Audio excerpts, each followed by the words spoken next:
This past Wednesday, Pam Bondi was officially sworn in as the 87th U.S. Attorney General.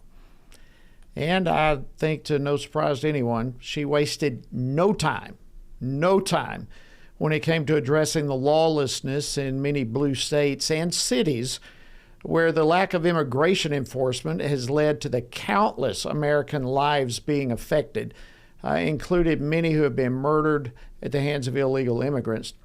But not surprisingly, there's been quite a bit of pushback as well. I think it's a massive effort to distract from what they are doing across the country, to take away things that working class, middle class people, families, the most vulnerable really need. That was Democrat Illinois Governor J.B. Pritzker earlier today. So how might this battle play out in the long run? And on whose side is the law? It's a very important question. Well, joining me now to discuss this is former Department of Homeland Security Acting Secretary Chad Wolf. He's currently the Executive Director, Chief Strategy Officer, and the Chair for the Center for Homeland Security and Immigration at the America First Policy Institute. Secretary Wolf, welcome back to Washington Watch. Great to see you. Yeah, it's good to be here. I appreciate you guys having me on again. Well, it's always an honor to have you.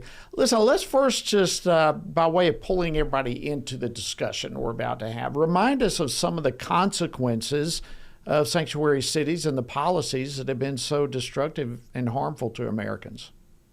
Well, absolutely. I mean, the biggest consequence is criminal aliens getting sheltered or having that sanctuary in those jurisdictions. And so the idea here is it's kind of a simple one, but it's kind of, I think a lot of people misconstrue it, and certainly the blue state governors and mayors and others, they talk about sanctuary. They want to be a welcoming city, and that's fine, but all they are doing is providing sanctuary for criminal aliens. So as you have an illegal alien in your community and they commit a crime, they go to jail, and instead of allowing ICE to pick up those individuals in a jail setting, which is very safe, they release those individuals back into their community to not only reoffend, but now ICE has to go into those communities, find who they are, much more dangerous for everyone involved. And so that's what sanctuary cities provide, is a safe haven and sanctuary for criminal aliens in their community. And it baffles me, frankly, sometimes, while most communities don't quite understand that. Because I don't think they're not being told the truth by their leaders. Yeah, absolutely. And I guess one of the highlights, and certainly by no means the only one, many, but virtually in my backyard, Lake and Riley, the murder there. And that's just one example of many heinous crimes that have been committed. So how did former President Biden's policies exasperate all the lawlessness that we saw come about really at unprecedented levels, particularly as it relates to illegal immigration? Well, we probably don't have enough time for me to go through all of the different policies that they put in place over the course of 4 years that contributed to the worst border crisis. But a couple of big ones is they continued, or they reintroduced this idea of catch and release, which is to say they apprehend individuals who come across the border, but then they release them into American communities.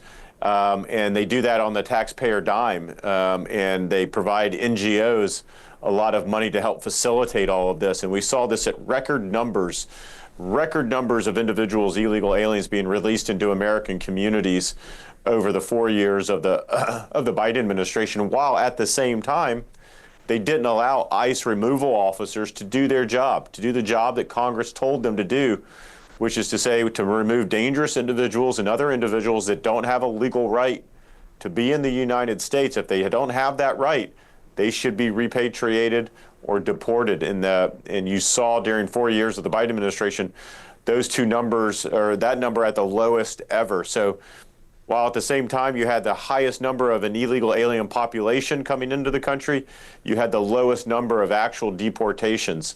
And when those two numbers are like that, it makes for some very unfortunate consequences and just terrible results, which we saw. Well, I can imagine how you would respond to this, but what's your assessment of Attorney General Pam Bondi's order pausing all the funding for sanctuary cities. Yeah, it's absolutely the right move. The United States government gives a lot of money to a lot of these big cities like New York City, like Chicago, Denver, LA, and others.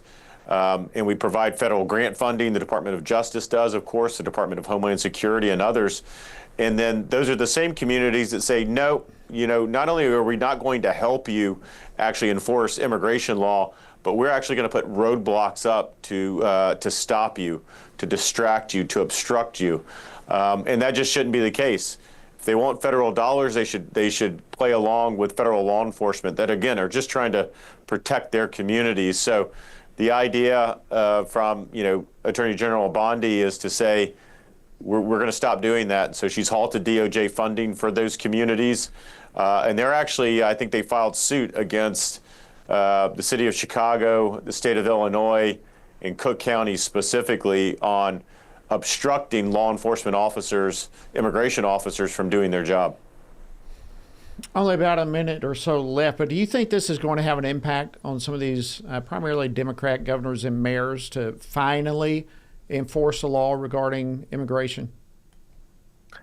I think so. I think there's going to be enough pressure. You're going to have members of their community saying, hey, ICE, because ICE is going to be going into their communities. And every time ICE goes in there and pulls out, 5 sex offenders and someone that's wanted for murder and all of that, I think those people will, the community members will see, look, these people should not be in our community. They should be off the streets.